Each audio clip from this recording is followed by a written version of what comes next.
오늘 저희가 받을 하나님 말씀은 여호수아 17장 14절부터 18절까지 말씀입니다.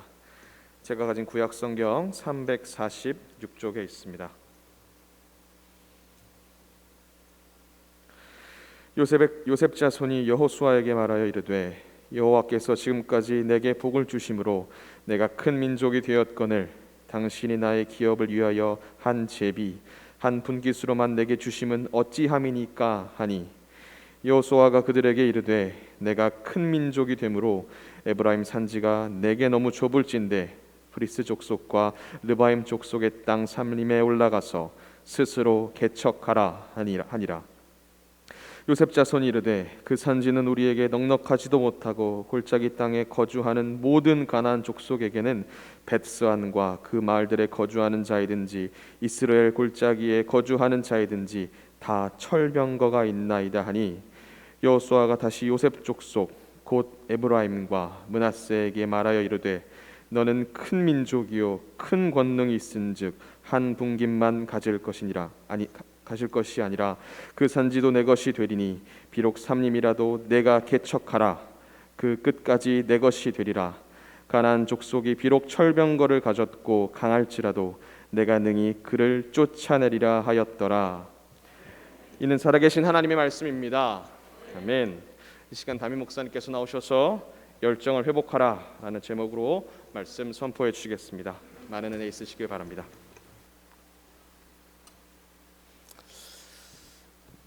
할렐루야. 먼저 광고를 전하도록 합니다. 내일 드디어 3월 첫날입니다. 어느새 두 달이 이렇게 훌쩍 지나갔는지 모르겠어요. 두 달이 순식간에 지나간 것 같고 벌써 3월 1일입니다. 여러분, 또 한 달의 첫 시작을 하나님 앞에 예배함으로 또 하나님 앞에 기도함으로 시작하게 되시기를 주님의 이름으로 축원합니다. 많은 분들 나오셔서 내일 꼭 예배에 참석하시고 그렇게 한 달을 시작하게 되시길 바랍니다. 그리고 화단 공사가 지난주에 끝이 났습니다. 한 주간 동안 한 4일 동안 이렇게 공사가 진행되었는데 너무 아름답게 공사가 이루어졌어요. 주차장이 좁아지긴 했지만 화단에 꽃이 있고요. 또 아마 한 2주가 지나면 꽃이 핀다고 하더라고요. 너무나도 아름답게 이루어진 모습을 보면서 참 감사하다라는 생각이 들었습니다. 여러분 꼭 지나가시면서 화단 보시고 또 마음의 기쁨이 있게 되시기 바라고 또 보시면서 꼭 기도해 주십시오. 이제 화단 공사는 끝이 났지만 이번 주간에 또 이 준공을 맡아야 합니다. 그래서 이 끝까지 잘 이루어질 수 있도록 아무런 어려움 없이 지나갈 수 있도록 꼭 기도해 주시기를 부탁드립니다. 그리고 오늘까지 우리 중고등부 대학 청년부 수련회가 있습니다. 우리 연합 수련회가 이틀 동안 또 은혜 가운데 잘 이루어졌는데 마지막 날까지 우리 청년들과 학생들이 꼭 큰 은혜 받을 수 있도록 그들의 마음 가운데 하나님을 대면하고 그들의 확신이 가슴 가운데 새겨질 수 있도록 꼭 기도해 주시고, 혹시라도 같이 은혜 받기 원하시는 분들은 나오셔도 괜찮습니다. 나오셔서 함께 은혜 받고 기도하는 시간, 찬양하는 시간 가지게 되시기를 바랍니다. 이번 주 금요일부터 성경 구약 파노라마가 시작이 됩니다. 우리 많은 분들이 참석해 주셨는데 아직도 안 하신 분들이 있어요. 연락이 갔는데도 불구하고 결단 못 하신 분들은 꼭 결단하셔서 함께 할 수 있도록 해주시고, 이번 파노라마는 우리 특별히 좀 일찍 시작합니다. 8시 반부터 시작해서 한 1시간 정도 할 예정이니까요. 여러분들 꼭 많이들 참석하시고 늦지 마십시오. 8시 30분입니다. 꼭 기억하셨다가 8시 30분 전에 오셔야 되겠죠. 오셔서 함께 참여하게 되시기를 바라고, 온라인으로도 합니다. 근데 유튜브로는 안 합니다. 줌으로만 합니다. 피치 못할 사정이 있으셔서 못하시는 분들은 온라인으로 참석하실 때, 아닌 분들은 꼭 현장에 오셔서 함께 이렇게 참여할 수 있게 되기를 바랍니다. 우리 옆에 분들과 함께 인사 한번 할까요? 열정을 회복합시다.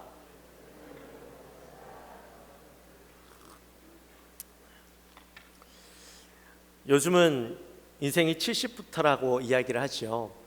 지난 주간에 우리 최 장로님께서 이 화단 공사 하시는 것을 쭉 지켜보시면서 대화를 잠깐 나눴는데, 장로님이 그러시더라고요. 이제 뭐 난 늙어서 안 돼 그러시길래, 장로님 인생은 70부터랍니다.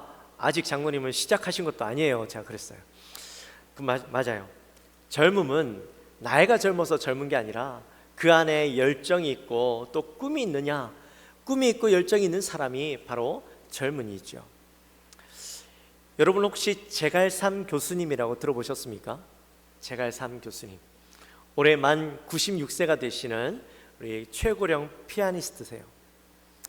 14살 때 피아노 특기생으로 뽑혀서 19살 때는 음악 선생님으로 중고등학교에서 재직을 하시다가 이후에 부산대학교 피아노과 교수님으로 이제 재임을 하시죠. 그리고 91년도에 은퇴를 하셨습니다. 은퇴하신 지가 벌써 30년째 되셨죠.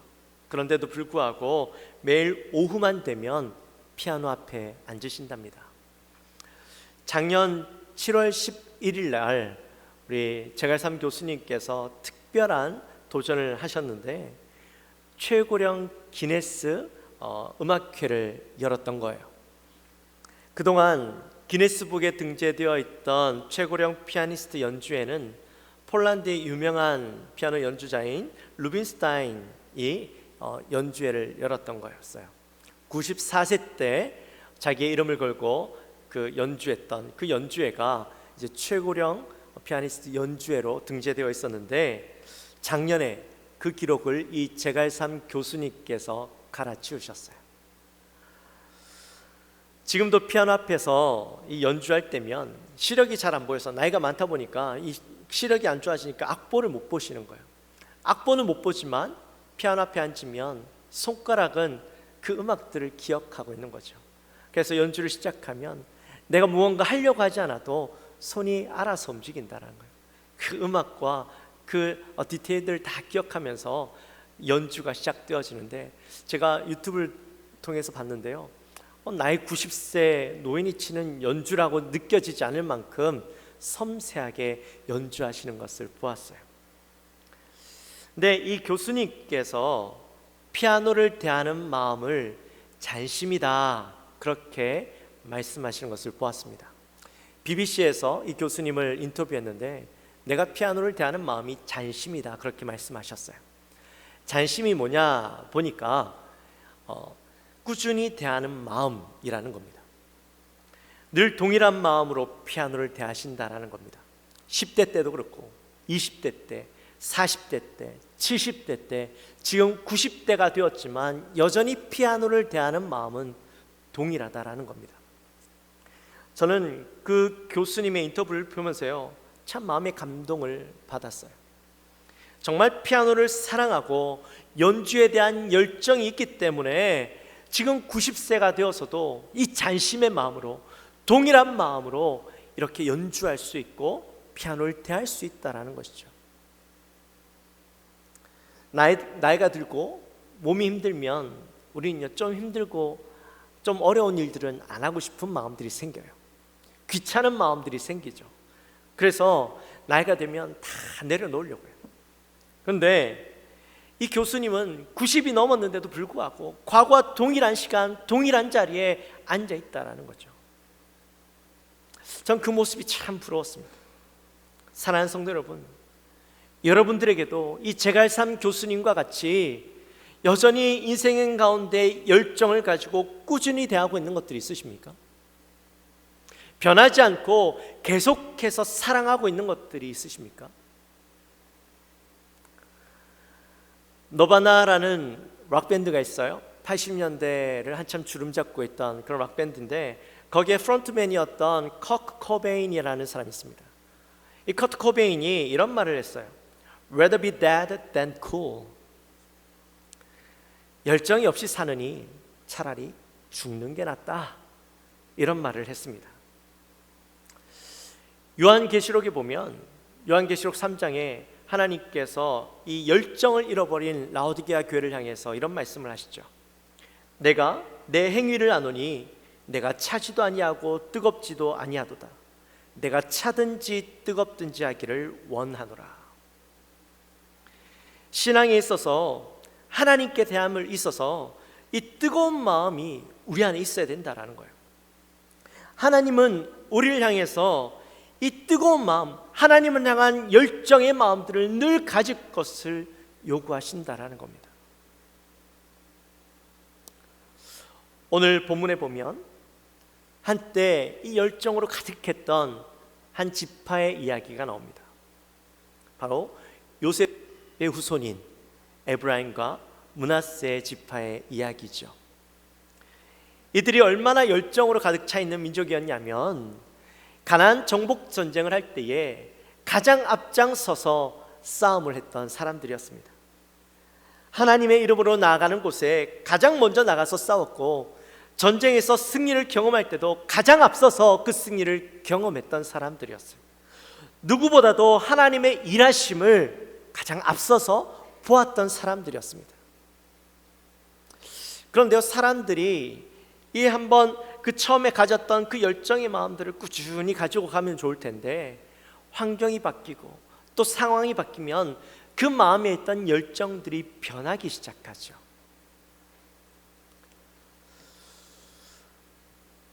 이 마음에 대해서, 마음이 바뀌는 마음에 대해서 이 마음을 나타내는 두 가지 단어가 있어요. 하나는 변화이고 또 다른 하나는 변질입니다. 마음의 변화가 긍정적으로 일어나면 이렇게 마음이 바뀌게 되면 이것을 변화라고 이야기하고, 부정적으로 마음이 바뀌게 되면 이걸 변질이라고 이야기하죠. 여러분은 어떻습니까? 여러분의 인생 가운데 변화된 인생을 살고 있습니까? 아니면 변질된 삶을 살고 있습니까? 아마 이 결혼하신 분들 중에서는 연애할 때 그 감정을 그대로 가지고 살아가고 계시는 분들이 계시는지 잘 모르겠어요. 그 연애할 때 남편을 대하는 마음, 또 아내를 대하는 마음이 정말 그때와 동일하게 그때처럼 똑같은 설렘과 이 마음을 가지고 아직까지 지금까지 살아가시는 분들이 있으십니까? 만약 그런 분들이 있다면 대단한 거예요. 근데 대부분의 분들은 그 결혼할 때, 연애할 때 그 마음이 동일하지 않죠. 꼭 그 마음이 부정적으로 나빠졌다라는 건 아니에요. 어떤 분들은 연애 때보다 아내에 대한 마음, 남편에 대한 마음들이 더 깊어지고 더 뜨거워지고 더 깊은 사랑 가운데 나가는 분들이 있을 거예요. 이분들은 변화를 이뤄내는 삶을 살고 있는 것이죠. 근데 어떤 분들은 이 남편과 아내를 대할 때 그때 사랑했던 그 마음, 그 뜨거운 마음, 이 설레는 마음들이 사라지고 지금은 봐도 이 본체 만체하고 불러도 아무런 감정이 없고 하루 이틀 안 봐도 마음이 편안한 분들이 계시다면 그분들은 변질되어지고 있는 것이죠. 혹시 여러분들은 어떻습니까?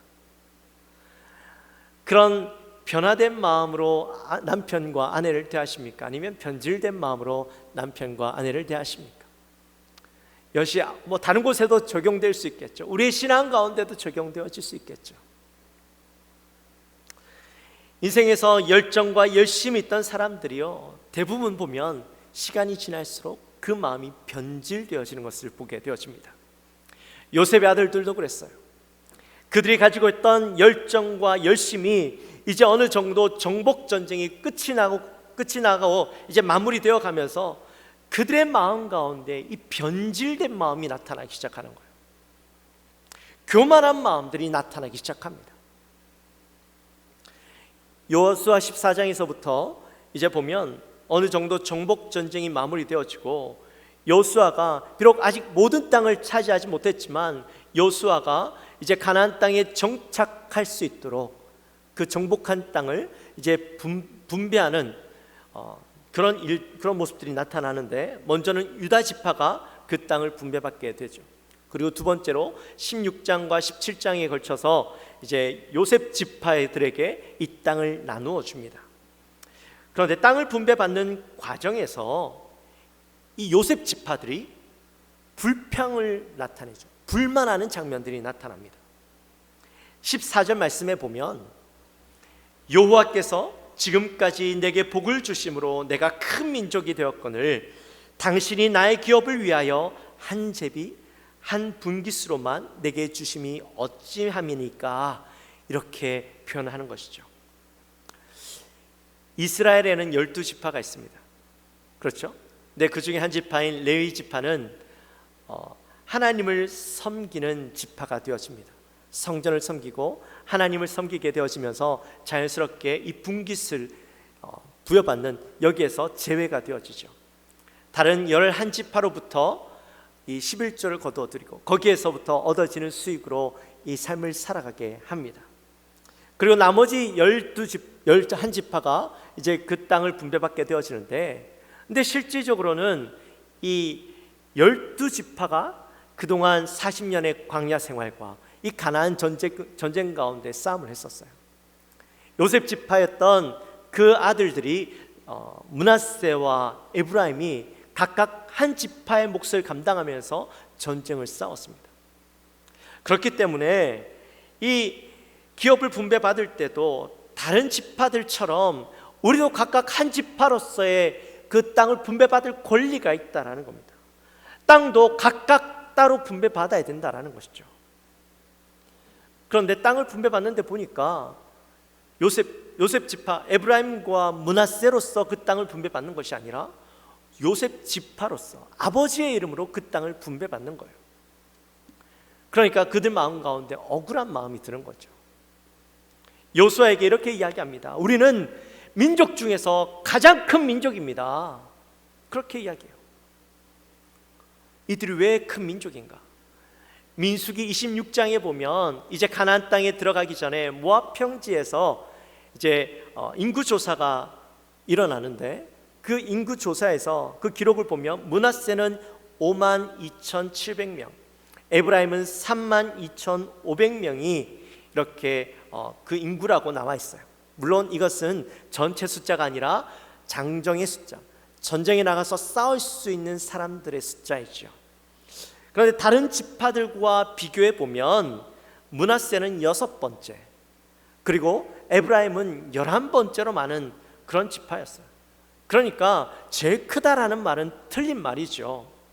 물론 이 에브라임과 므낫세를 합해서 보면 85,000명이에요. 그러니까 그렇게 따지면 다른 지파들에 비해서는 큰 건 맞죠.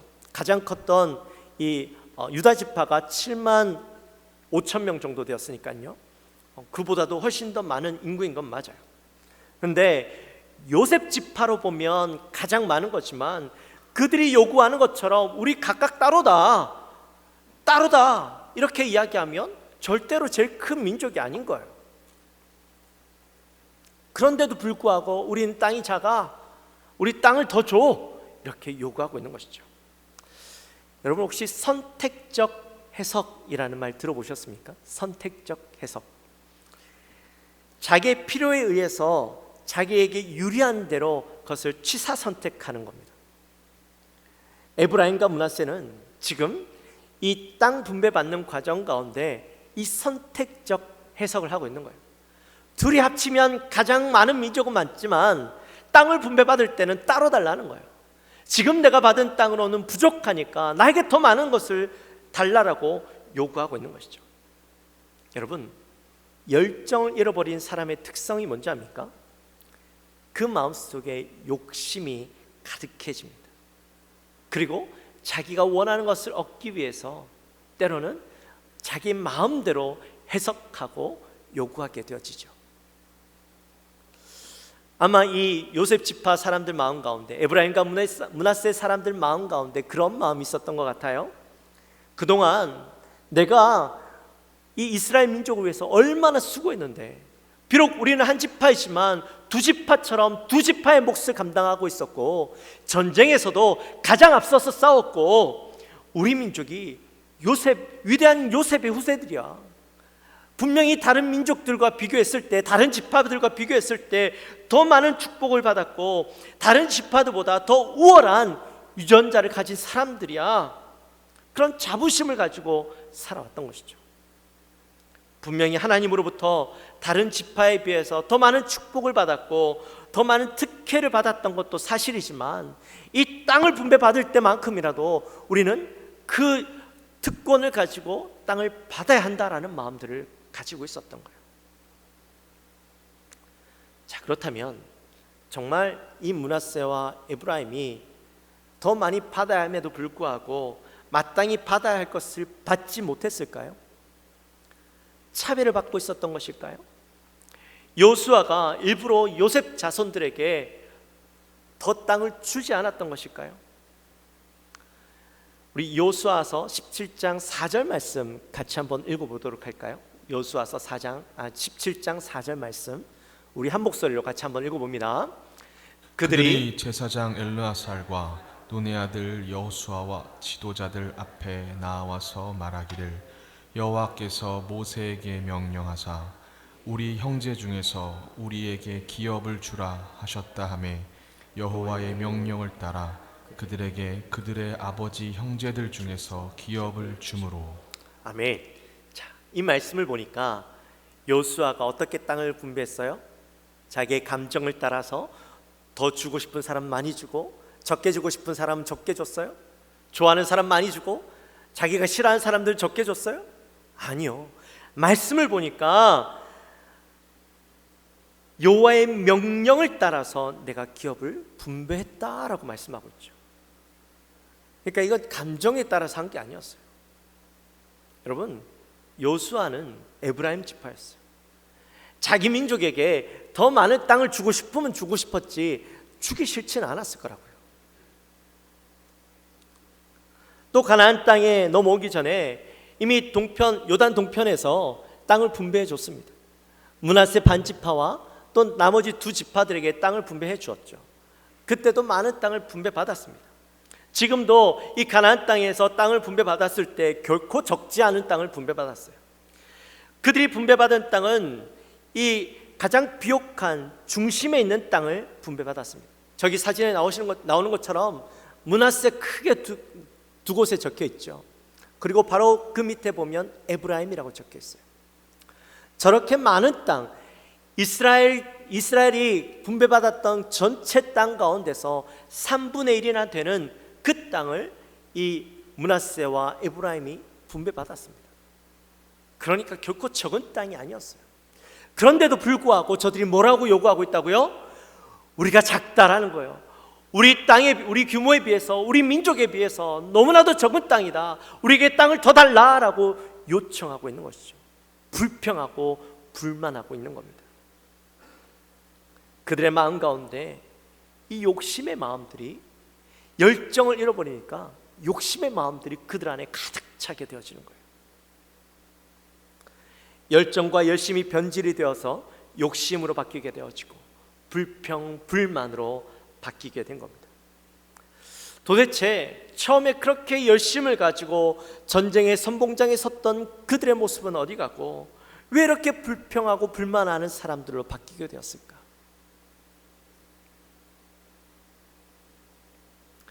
그 이유는요, 간단해요.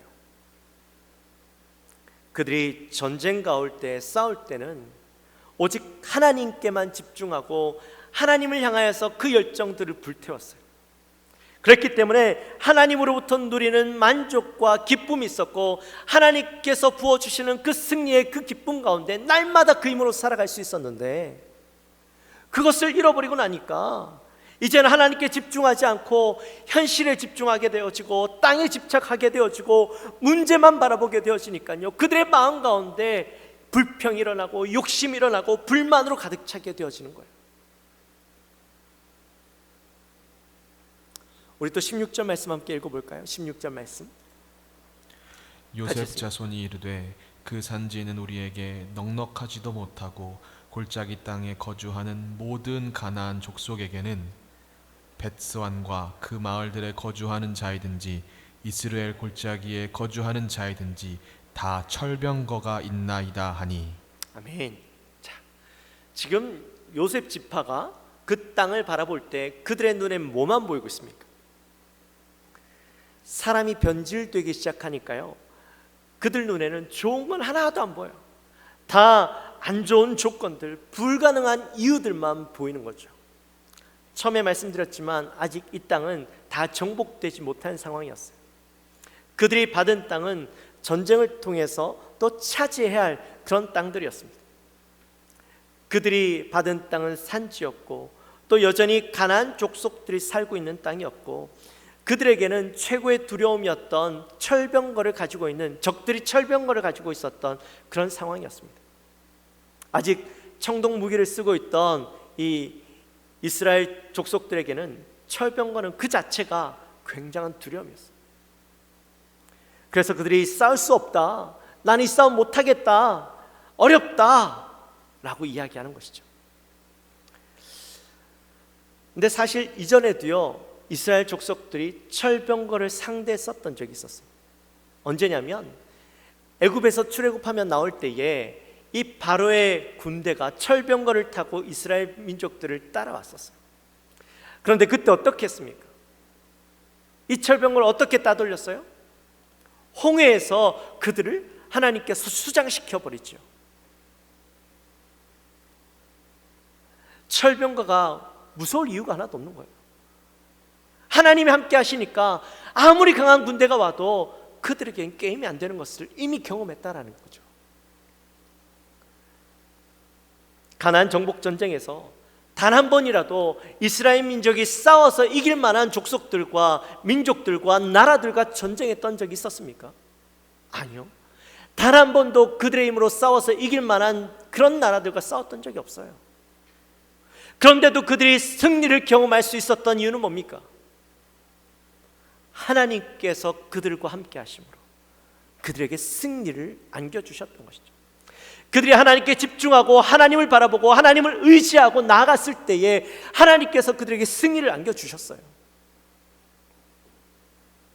그런데 지금 철병거 때문에 싸울 수 없다라고 이야기하는 것이 말이 안 되는 거죠. 산지에 있어서 우리가 차지해야 할 땅이 산지라서 어렵다라는 거예요. 산을 올라가야 되고 힘드니까 내가 올라가지 못하겠다라는 거예요. 여러분, 지금 이들에게 주어진 땅은 이 산지라고 표현되어 있는데 실제 그 땅은 높은 곳에 있는 분지였어요. 그래서 이 땅을 차지하기만 하면 가장 좋은 땅을 차지하는 거였어요. 여러분 혹시 그거 아세요? 세계에서 오렌지가 가장 맛있는 나라, 저는 이때까지 미국인 줄 알았어요. 그런데 제가 이 말씀을 연구하다가 알게 된 사실은 이스라엘 오렌지가 세계에서 가장 맛있답니다.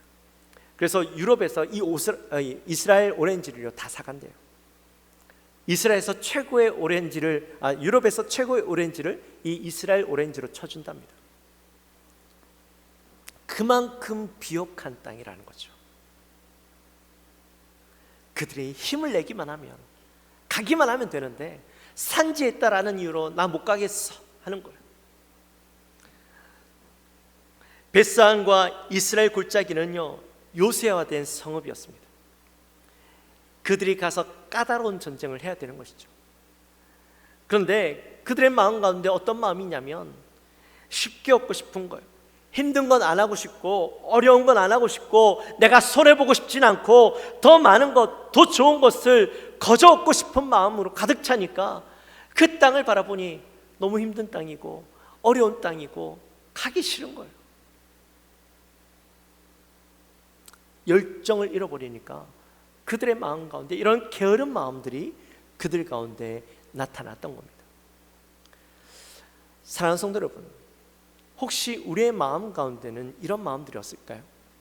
불평하고 불만하고 쉽게 얻고 싶고 손해보고 싶지 않고 힘들고 어려운 건 안 하고 싶은 마음들이 혹시 우리 마음 가운데 없지 않습니까? 있지 않습니까? 그렇다면 여러분의 인생은요 열정을 잃어버린 인생이에요.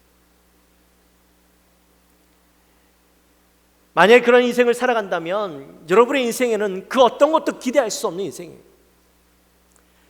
아무리 내가 과거에 잘 살았고 열심히 살았고 최선을 다해서 많은 것을 누리고 많은 것을 얻었고 내 신앙이 과거에는 참 좋았는데 지금 여러분의 인생 가운데 그러한 신앙의 뜨거움이 없다면, 열정이 없다면 여러분의 인생은 죽어버린 신앙을 가지고 살아가고 있는 거예요. 여러분의 인생 가운데 아무것도 기대할 수 없는 인생이라는 거예요.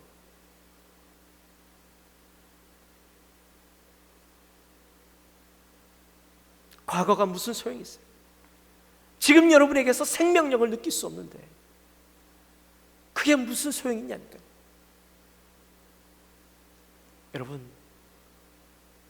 여러분 안에 이 열정을 회복하게 되시기를 주님의 이름으로 축원합니다.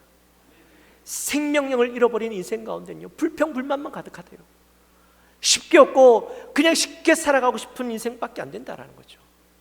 그 인생 가운데 하나님 아무런 기대를 하지 않으셔요. 그때 여호수아가 뭐라고 이야기하는지 우리 15절 말씀 같이 한번 읽어보겠습니다. 15절 말씀 같이 읽습니다. 여호수아가 그들에게 이르되 내가 큰 민족이 되므로 에브라임 산지가 내게 너무 좁을진대 브리스 족속과 르바임 족속의 땅 삼림에 올라가서 스스로 개척하라 하니라. 아멘. 자, 여호수아가 그들을 향해서 뭐라고 이야기해요? 스스로 개척하라, 이렇게 이야기를 하죠. 너희가 큰 민족이라고 이야기했으니, 하나님으로부터 많은 축복을 받은 민족이라고 이야기했으니 너희가 가서 그 땅을 개척해. 너희가 그곳에 나무를 베고 그 땅을 차지해. 그들을 몰아내고 너희가 그 땅을 차지해 라고 이야기하고 있어요. 네, 이 원어를 보면요, 약간 여호수아가 비꼬면서 이야기하고 있어요. 마음에 좀 상함이 있었던 것 같아요. 그래서 야, 그렇게 잘났으면 너희가 알아서 그 땅 차지해, 이렇게 이야기하고 있는 것이죠. 네, 15절 말씀에서 이렇게 끝나버리면 여호수아의 말이 그냥 비꼬는 말로 끝나는데, 근데 16절과 17절 말씀, 17절과 18절 말씀을 보면 그 여호수아의 이야기가 단지 비꼬는 말로 끝나지 않았다라는 것을 알 수 있어요. 우리 17절과 18절 말씀도 한번 같이 읽어볼까요? 시작. 여호수아가 다시 요셉 이 족속 곧 에브라임과 므낫세에게 말하여 이르되 너는 큰 민족이요 큰 권능이 있은즉 한 분깃만 가질 것이 아니라 그 산지도 내 것이 되리니 비록 삼림이라도 내가 개척하라 그 끝까지 내 것이 되리라. 가나안 족속이 비록 철병거를 가졌고 강할지라도 내가 능히 그를 쫓아내리라 하였더라. 아멘. 자, 여기에서 우리가 눈여겨봐야 할 단어가 있는데 그건 바로 권능이라는 단어입니다. 17절과 18절을 통틀어서 우리가 이 한마디로 이야기한다면 권능이라는 단어로 요약할 수 있어요. 앞서 이 여호수아가 이스라엘 민족을 향해서, 이 요셉 지파를 향해서 너희 스스로 개척하라 라고 이야기했는데, 이 권능이라는 단어로 17절 18절을 요약하면 그 의미가요 확연하게 달라져요. 여러분, 권능이라는 말이 무슨 말이에요? 무슨 의미예요? 힘과 능력이라는 말이에요. 너희가 이때까지 너희의 힘으로 전쟁에서 싸워서 이겼니? 아니잖아. 너희가 정복 전쟁을 할 때에 하나님의 힘과 하나님의 권능으로, 하나님의 능력으로 싸워서 이기지 않았니? 너희가 개척하는데 어떻게 개척할 거냐? 바로 하나님의 권능으로 그 땅을 개척하라는 거예요. 지금 므낫세와 에브라임은 숫자가 많아서 큰 민족이 아니에요. 앞서 자기들이 자랑했던 것은 숫자로 자랑했지만, 여호수아가 그 에브라임과 므낫세 지파를 향해서 너희는 큰 민족이라고 이야기할 때에 이 큰 민족은 하나님께서 너희에게 복을 주셔서 너희가 큰 복을 얻게 되었다라는, 큰 민족이 되었다라는 것이죠. 그러니까 이젠 너희가 그 하나님의 복을 생각하고 하나님의 권능을 생각하고 남은 전쟁도 너희의 능력이 아닌 하나님의 권능으로 가서 싸우면, 이 말은 다시 이야기하면 너희가 하나님께 집중하고 하나님께 가졌던 그 열정을 회복함으로 나아가면 하나님께서 그 전쟁 가운데 승리를 주실 거라는 거예요. 너희 눈으로 불가능해 보이는 땅을 차지하게 하실 거라는 거죠. 그러니 너희가 가졌던 그 열정, 그 열심, 하나님께 집중하고 하나님을 바라보는 마음을 회복하라, 그런 말이었어요. 여호수아 14장에 보면 갈렙이 하나님께 이 산지를 내게 주소서라고 요청하는 장면이 나옵니다. 갈렙이 요청했던 땅은 헤브론 땅이었어요. 헤브론 땅은 아낙 자손들이 사는 땅이었습니다. 나중에 이 사람들이 바로 그 골리앗의 이제 선조들이 되어지는데, 또 그들이 살고 있던 땅은 난공불락의 요새였어요. 웬만해서 치기 힘든 땅이었어요. 그래서 다른 지파들은 다 그 땅을 포기하고 전쟁하지 않겠다라고 나섰는데, 그 중에 이 갈렙이 그 땅을 하나님 앞에 요구하는 거예요. 이때 갈렙의 나이가 85세였습니다. 할아버지예요. 힘이 없고 이 사실 전쟁에도 끼워주지 않던 나이였습니다. 그런데 그 갈렙이 하나님 앞에 나아가서 하나님, 이 산지를 내게 주십시오. 이 헤브론 땅을 나에게 주십시오. 하나님께서 나에게 말씀하셨고 나에게 보여주셨던 그 믿음을 가지고 내가 이 땅을 향해 나가기 원합니다. 내 능력이 아닌 하나님의 능력으로, 하나님을 의지함으로 내가 이 땅을 향해 나갈 때에 하나님, 이 땅을 차지하게 하여 주옵소서. 그가 가졌던 열정과 하나님을 향한 신뢰를 가지고 나아갔을 때에 여러분, 헤브론 땅을 차지했을까요? 못했을까요? 차지했죠. 불가능하다고 했던 그 땅을 85세 노인이 그의 가족들을 데리고 가서 싸워서 이겼어요. 차지했어요. 우리에게도 갈렙과 같은 믿음이 있게 되어지기를 주님의 이름으로 축원합니다. 갈렙이 가졌던 그 열정을 우리는 회복해야 돼요. 가져야 해요. 신앙의 열정이 식으면 모든 것들이 불가능하게 보이고 어려워 보이고 안 될 것들처럼 보여요. 그러나 신앙의 열정을 회복하면 인간의 눈으로 불가능해 보이고 안 될 것 같은 일들이 가능으로 바뀌어집니다. 할 수 있다라고 고백하게 됩니다. 하나님이 함께 하시니까, 하나님의 권능이 우리와 함께 하니까 우리에게 불가능이 사라지는 거예요.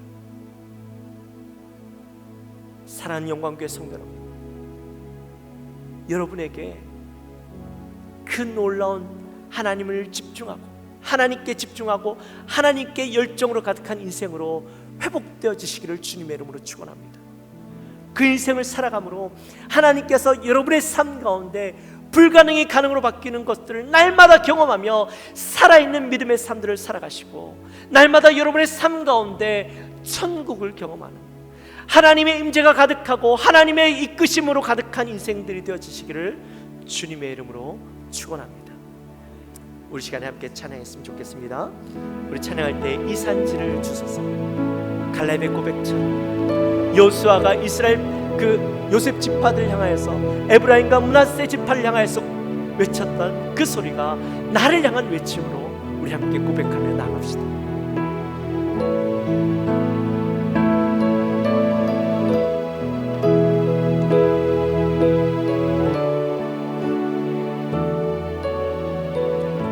주님이 주신 땅, 주님이 주신 땅으로 한 걸음씩 나아갈 때에 수많은 적들과 견고한 성이 나를 두렵게 하지만 주님을 신뢰함으로, 주님을 의지함으로, 주님이 주시는 담대함으로 큰 소리 외치며 나아가네. 이 산지를 내게 주소서. 그날에 주께서 말씀하신 이제 내가 주님의 이름으로 그 땅을 취하리니. 이 산지를 내게 주소서. 그날에 주께서 말씀하신 이제 내가 주님의 이름으로 그 땅을 취하리니. 다시 한번 고백하며 나갑시다. 주님이 주신 땅으로, 주님이 주신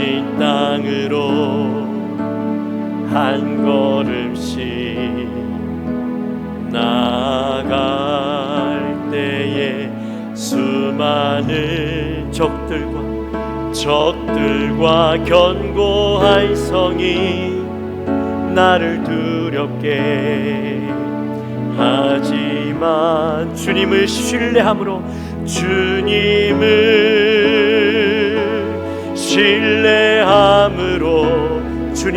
의지함으로 주님이 주시는 담대함으로 큰 소리 외치며 나아가네. 이 산지를 내게 주소서 그날에 주께서 말씀하신 이제 내가 주님의 이름으로 그 땅을 취하리니. 이 산지를 내게 주소서 그날에 주께서 말씀하신 이제 내가 주님의 이름으로 그 땅을 취하리니. 할렐루야. 우리 함께 기도하며 나갑시다. 기도할 때 하나님, 우리의 마음 가운데 식어져 버린 열정이 있습니다. 하나님을 향한 뜨거움들이 잃어버렸습니다.